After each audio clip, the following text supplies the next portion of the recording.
Chapter 22. In Downing Street. The Prime Minister tapped the desk in front of him with nervous fingers. His face was worn and harassed. He took up his conversation with Mr. Carter at the point it had broken off. "I don't understand," he said. "Do you really mean that things are not so desperate after all?" "So, this lad seems to think. Let's have a look at his letter again." Mr. Carter handed it over. It was written in a sprawling, boyish hand. "Dear Mr. Carter, something's turned up that has given me a jar.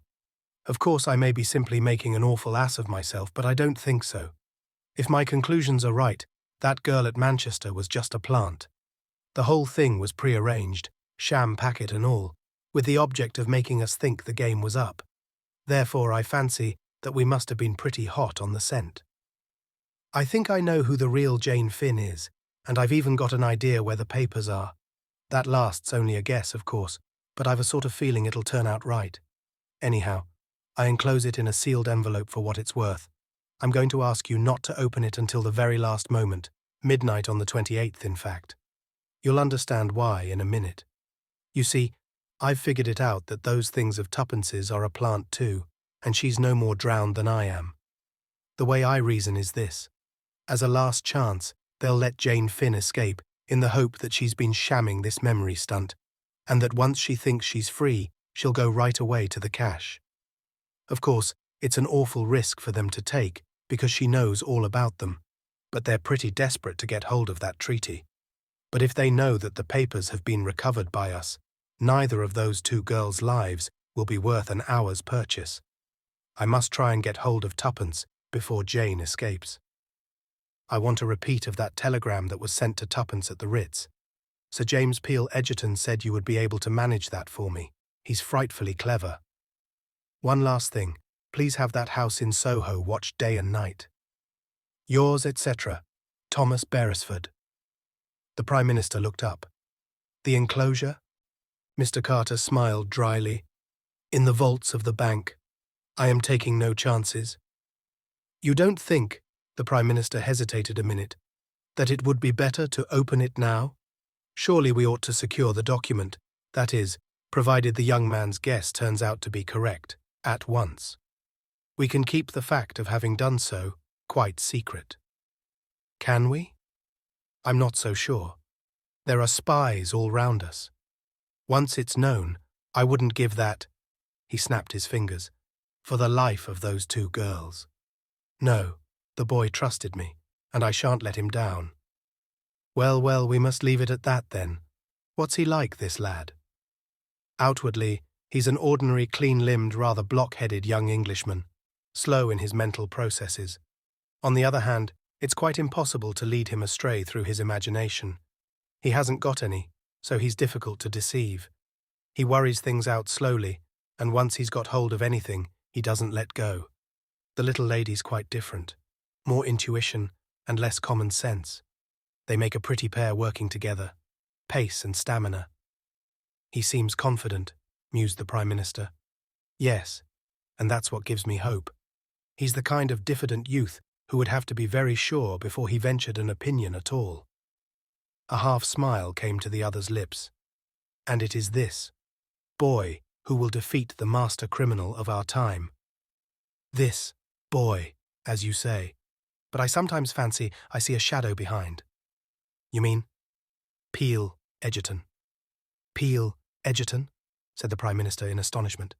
Yes, I see his hand in this. He struck the open letter. He's there, working in the dark, silently, unobtrusively. I've always felt that if anyone was to run Mr. Brown to earth, Peel Egerton would be the man. I tell you, he's on the case now, but doesn't want it known. By the way, I got rather an odd request from him the other day. Yes? He sent me a cutting from some American paper. It referred to a man's body found near the docks in New York about 3 weeks ago. He asked me to collect any information on the subject I could. Well? Carter shrugged his shoulders. I couldn't get much. Young fellow about 35, poorly dressed, face very badly disfigured. He was never identified. And you fancy that the two matters are connected in some way? Somehow I do. I may be wrong, of course. There was a pause. Then Mr. Carter continued. I asked him to come round here. Not that we'll get anything out of him he doesn't want to tell. His legal instincts are too strong. But there's no doubt he can throw light on one or two obscure points in young Beresford's letter. Ah, here he is. The two men rose to greet the newcomer. A half-whimsical thought flashed across the Premier's mind. My successor, perhaps. We've had a letter from young Beresford, said Mr. Carter, coming to the point at once. You've seen him, I suppose? You suppose wrong, said the lawyer. Oh. Mr. Carter was a little nonplussed. Sir James smiled and stroked his chin. He rang me up, he volunteered. Would you have any objection to telling us exactly what passed between you? Not at all. He thanked me for a certain letter which I had written to him. As a matter of fact, I had offered him a job. Then he reminded me of something I had said to him at Manchester respecting that bogus telegram which lured Miss Cowley away. I asked him if anything untoward had occurred. He said it had. That in a drawer in Mr. Hershamer's room he had discovered a photograph. The lawyer paused, then continued. I asked him if the photograph bore the name and address of a Californian photographer. He replied, You're on to it, sir. It had. Then he went on to tell me something I didn't know. The original of that photograph was the French girl, Annette, who saved his life. What? Exactly. I asked the young man with some curiosity what he had done with the photograph. He replied that he had put it back where he found it. The lawyer paused again. That was good, you know, distinctly good. He can use his brains, that young fellow. I congratulated him. The discovery was a providential one.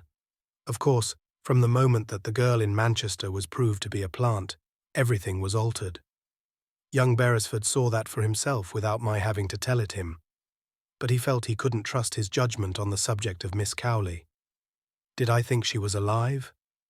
I told him, duly weighing the evidence, that there was a very decided chance in favour of it. That brought us back to the telegram. Yes? I advised him to apply to you for a copy of the original wire. It had occurred to me as probable that, after Miss Cowley flung it on the floor, certain words might have been erased and altered with the express intention of setting searchers on a false trail. Carter nodded. He took a sheet from his pocket and read aloud. Come at once, Astley Priors, Gatehouse, Kent. Great developments. Tommy. Very simple, said Sir James, and very ingenious. Just a few words to alter, and the thing was done. And the one important clue they overlooked. What was that? The page boy's statement that Miss Cowley drove to Charing Cross. They were so sure of themselves that they took it for granted he had made a mistake. Then young Beresford is now? At Gatehouse, Kent, unless I am much mistaken. Mr. Carter looked at him curiously. I rather wonder you're not there too, Peel Egerton. Ah, I'm busy on a case. I thought you were on your holiday. Oh, I've not been briefed. Perhaps it would be more correct to say I'm preparing a case. Any more facts about that American chap for me? I'm afraid not. Is it important to find out who he was? Oh, I know who he was, said Sir James easily. I can't prove it yet, but I know. The other two asked no questions. They had an instinct that it would be mere waste of breath. But what I don't understand, said the Prime Minister suddenly, is how that photograph came to be in Mr. Hershamer's drawer. Perhaps it never left it, suggested the lawyer gently. But the bogus inspector? Inspector Brown? Ah, said Sir James thoughtfully. He rose to his feet. I mustn't keep you. Go on with the affairs of the nation. I must get back to my case. 2 days later, Julius Hershamer returned from Manchester. A note from Tommy lay on his table. Dear Hershamer, sorry I lost my temper. In case I don't see you again, goodbye. I've been offered a job in the Argentine and might as well take it. Yours, Tommy Beresford. A peculiar smile lingered for a moment on Julius's face. He threw the letter into the wastepaper basket. The darned fool, he murmured.